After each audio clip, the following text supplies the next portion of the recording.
Olá, meu querido, olá, minha querida. Sejam todos muito bem-vindos aqui no nosso canal Universo da Mulher com Anita Castro. Aqui é a sua amiga e sua irmã Anita Castro e nós estamos começando hoje a primeira aula do EAD, Estudo Aprofundado da Doutrina Espírita.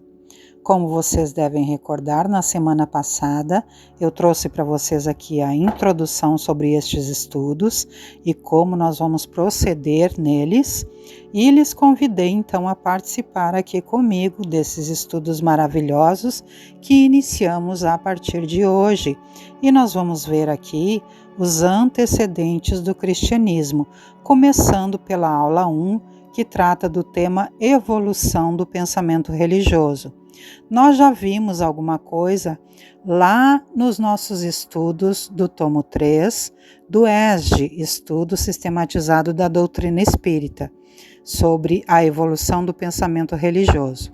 E, meus queridos, recordando a vocês que é muito importante que vocês tenham acompanhado o tomo 1, o tomo 2 e o tomo 3 do ESG, para que vocês possam compreender aqui os estudos que nós vamos começar a partir de agora no EAD, que é o Estudo Aprofundado da Doutrina Espírita. Porque o ESG, como vocês sabem, e nós já vimos lá na introdução da semana passada, são os estudos básicos para que a gente possa ir compreendendo o que a gente está vendo aqui, ok? Então, como vocês sabem, lá na introdução eu deixei os links das 3 playlists que tem mais de 100 e poucos vídeos lá disponíveis para vocês acompanharem os estudos, ok? É muito importante que vocês acompanhem. E como nós sabemos, também é muito fundamental que a gente vá lendo as 5 obras básicas. Vão lendo passo a passo, com tranquilidade, para ir compreendendo os materiais, ok?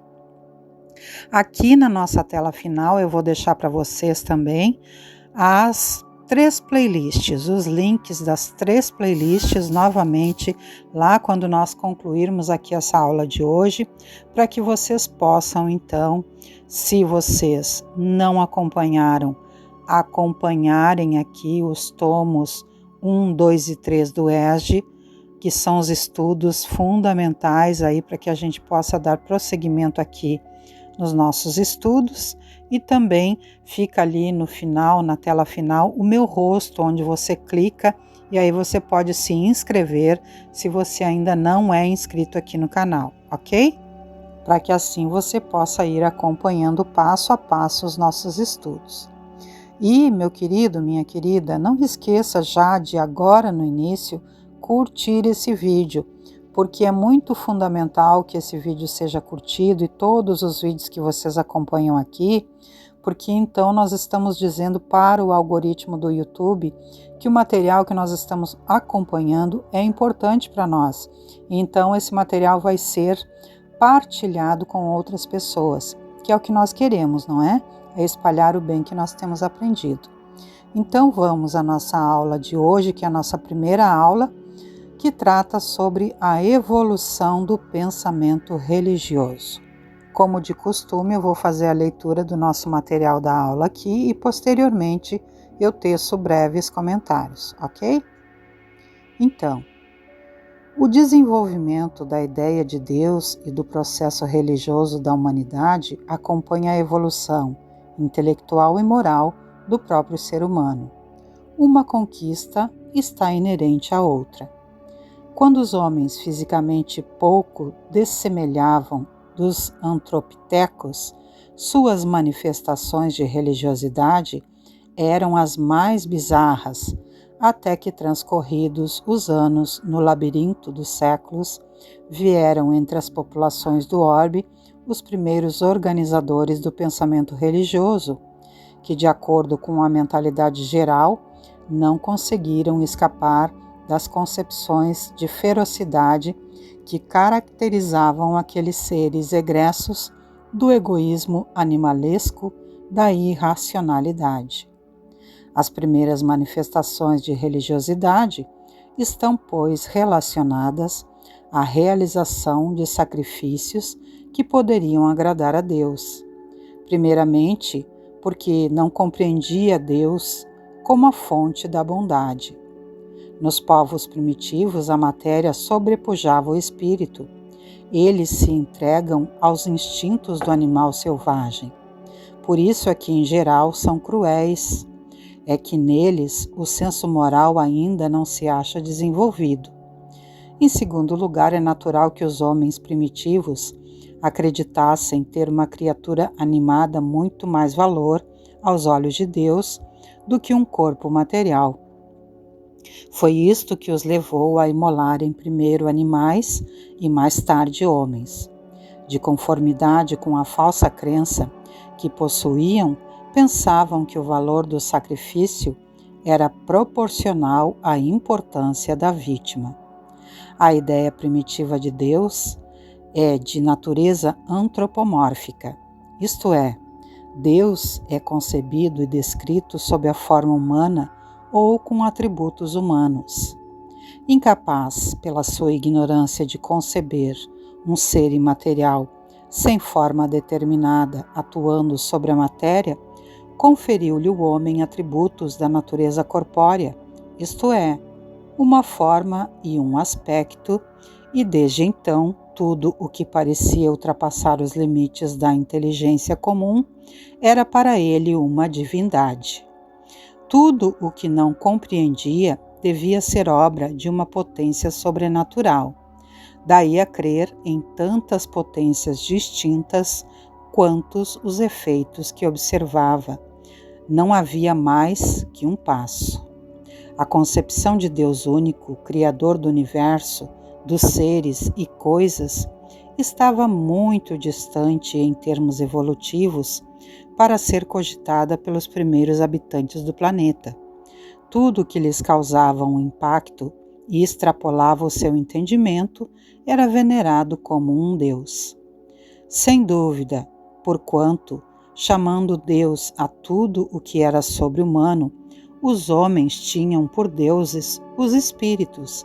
Daí veio que, quando um homem, pelas suas ações, pelo seu gênio, ou por um poder oculto que o vulgo não lograva compreender, se distinguia dos demais, faziam dele um deus, e por sua morte lhe rendiam culto. O homem primitivo reverenciava os espíritos, ditos deuses, simbolizados por animais, vegetais e seres inanimados. Encontrava-se diante de um processo de adoração rudimentar, anímico e antropomórfico. O significado filosófico de animismo indica que a alma é considerada como princípio e sustentação de todas as atividades orgânicas, especialmente das percepções, sentimentos e pensamentos. O antropólogo Taylor, de 1896 a 1980, demonstra em sua obra Cultura Primitiva, Primitive Culture, publicada em 1934, que o animismo é o primeiro estágio de evolução religiosa da humanidade, no qual o homem primitivo crê que todas as coisas ou elementos da natureza são animados porque possuem uma alma. De qualquer forma, o animismo caracteriza o estágio primordial da atividade racional e cognitiva da espécie humana. O termo animismo, na verdade, foi utilizado pelo médico e químico alemão Georg Ernst Stahl entre 1660 a 1734, para explicar o funcionamento do corpo humano. O período anímico da evolução religiosa da humanidade terrestre faz nascer diferentes tipos de adoração: litolatria, adoração de pedras, rochas e relevos dos solos; fitolatria, adoração dos vegetais; zoolatria, adoração de animais; idolatria, adoração de ídolos. A consequência natural da idolatria é o nascimento da mitologia, com a sua forma clássica de politeísmo. Mitologia é o conjunto dos mitos de um povo. Mito, por sua vez, é o relato fantástico da tradição oral gerado e protagonizado por seres que encarnam, sob forma simbólica, as forças da natureza e os aspectos gerais da condição humana, esclarece o dicionário Howais da língua portuguesa. As lendas e as fábulas constituem o acervo mitológico de um povo. Os mitos refletem a experiência vivida pelos nossos ancestrais, mas que nos alcançam na atualidade. São também símbolos que revelam os diferentes estágios evolutivos da caminhada humana. Por esse motivo, os mitos apresentam representações mentais diferentes na infância, na adolescência e na vida adulta. Politeísmo. Por definição, politeísmo é um sistema de crenças religiosa que admite mais de um Deus. Em geral, as manifestações politeístas são acompanhadas de idolatrias, refletindo a visão fragmentária que o homem tem da vida e do mundo. A mitologia de cada povo adquire feição própria. A mitologia grega e os ensinamentos órficos, de grande impacto na civilização ocidental, são desenvolvidos por mestres do saber, os quais, no entanto, mantêm-se isolados das massas populares. Importa considerar que o desenvolvimento da ideia de Deus acompanha outra, a da imortalidade do ser. Desde os pródromos da civilização, a ideia da imortalidade é congênita no homem.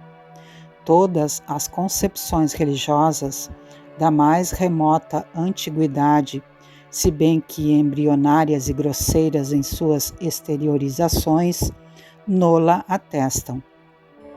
Entre as raças bárbaras, abundaram ideias terroristas de um Deus cuja cólera destruidora se abrandaria à custa dos sacrifícios humanos e dos holocaustos de sangue.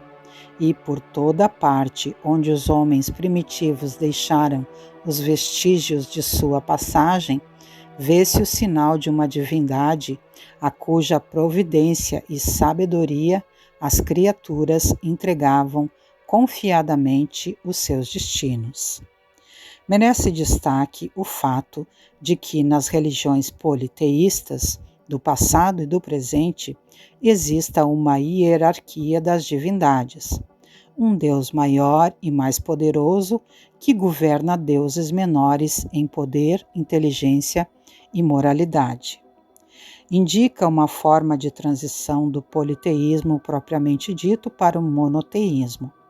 A palavra Deus tinha entre os antigos acepção muito ampla. Não indicava, como presentemente, uma personificação do Senhor da natureza. Era uma qualificação genérica que se dava a todo ser existente fora das condições da humanidade. Ora, tendo-lhes as manifestações espíritas revelado a existência de seres incorpóreos a atuarem como potência da natureza, a esses seres deram eles o nome de deuses, como lhes damos atualmente o de espíritos.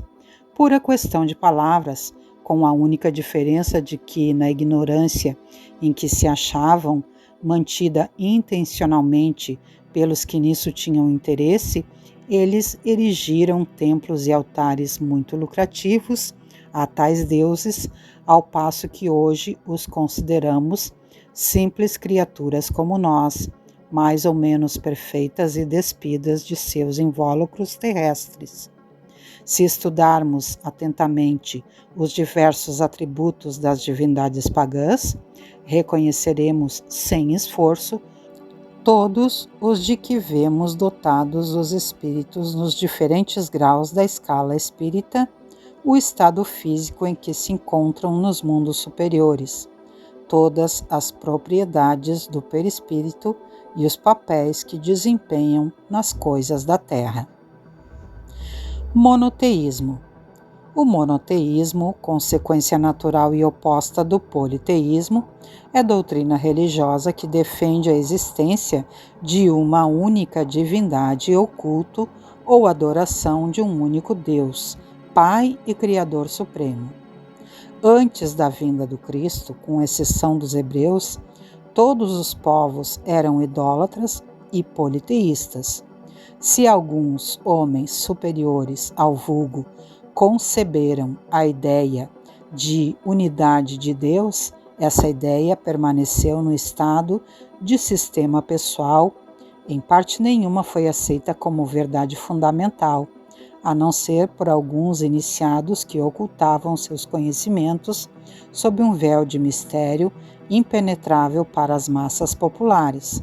Os hebreus foram os primeiros a praticar publicamente o monoteísmo.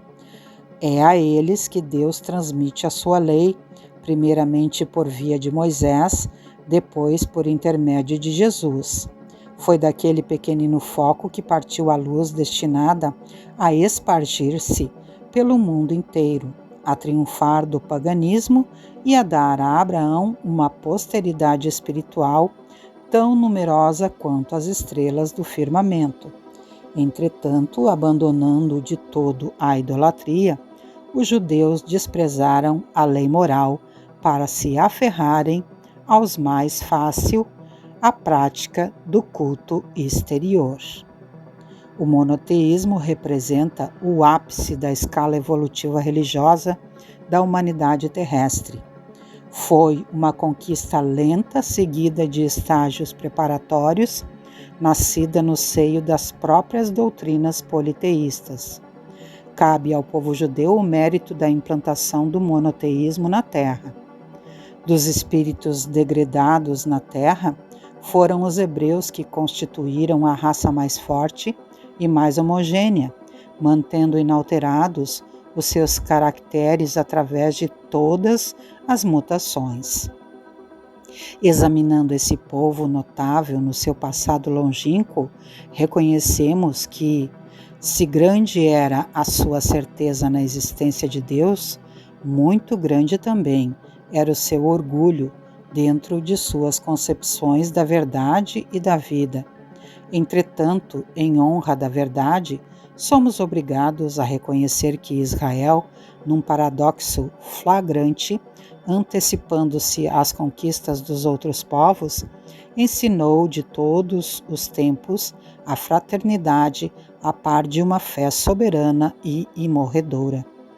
O monoteísmo é consolidado com os 10 mandamentos, ou decálogo, recebidos por Moisés no Monte Sinai.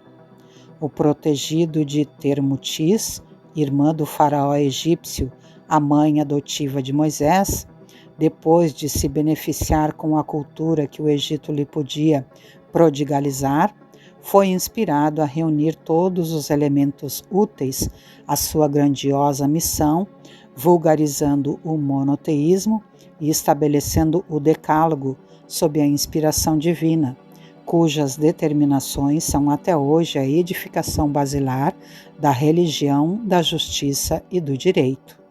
Moisés, com a expressão rude da sua palavra primitiva, recebe do mundo espiritual as leis básicas do Sinai, construindo desse modo o grande alicerce do aperfeiçoamento moral do mundo. A Jesus no Tabor ensina a humanidade a desferir das sombras da terra o seu voo divino para as luzes do céu. Independentemente das práticas indicadas pela legislação mosaica, algumas até desumanas, mas compatíveis com a mentalidade da época, Moisés teve o mérito de difundir à multidão que o seguia na árdua peregrinação no deserto verdades espirituais acessíveis apenas aos indivíduos aceitos como iniciados nos diferentes templos religiosos do passado. O grande legislador dos hebreus trouxera a determinação de Jesus com respeito à simplificação das fórmulas iniciáticas para a compreensão geral do povo.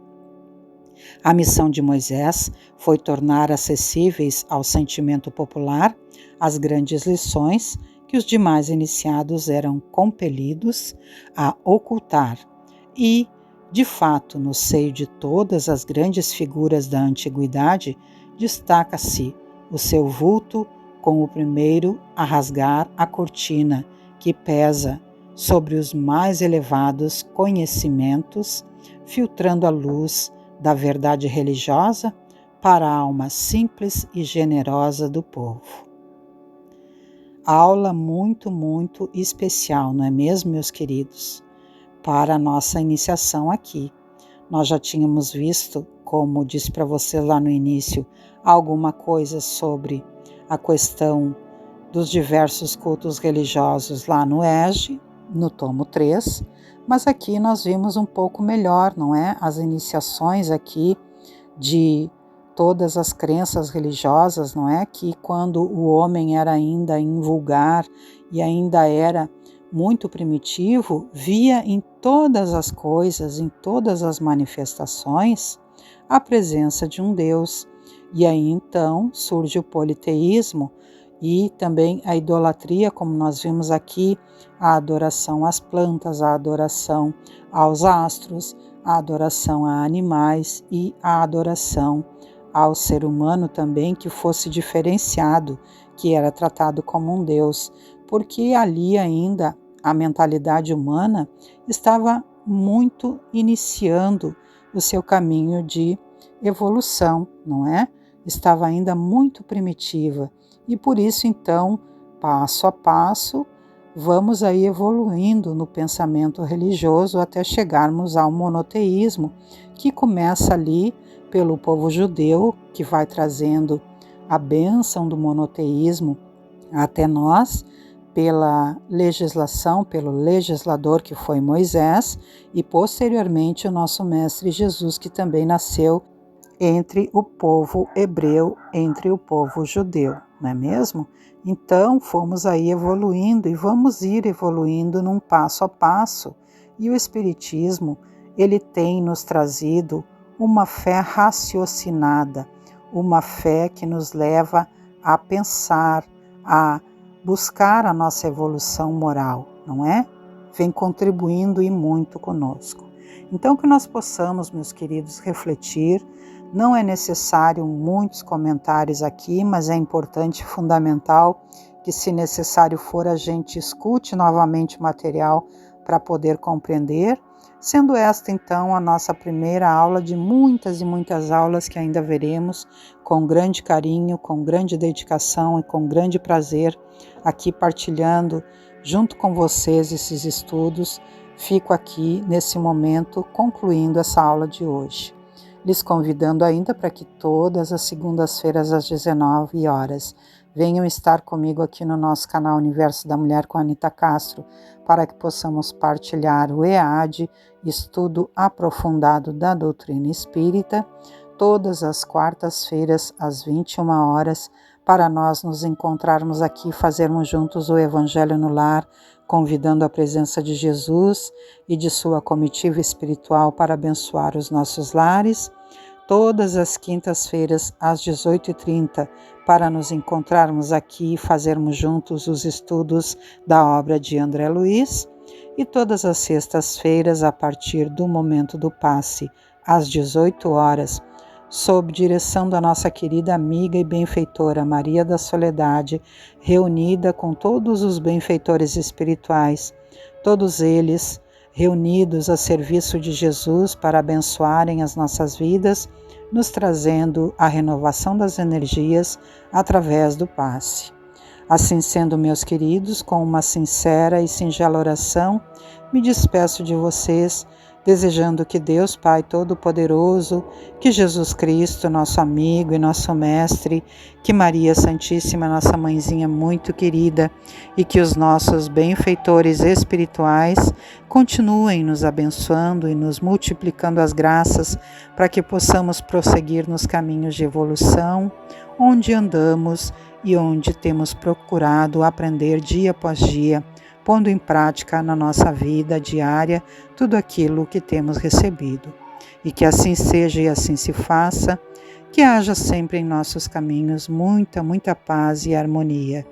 Deixo aí na tela final para vocês o link das 3 playlists do Tomo 1, Tomo 2 e Tomo 3 do ESG, para aqueles que não estudaram ainda e para aqueles que queiram rever, porque é muito importante para que possamos entender o material que vamos ir vendo aqui, ok?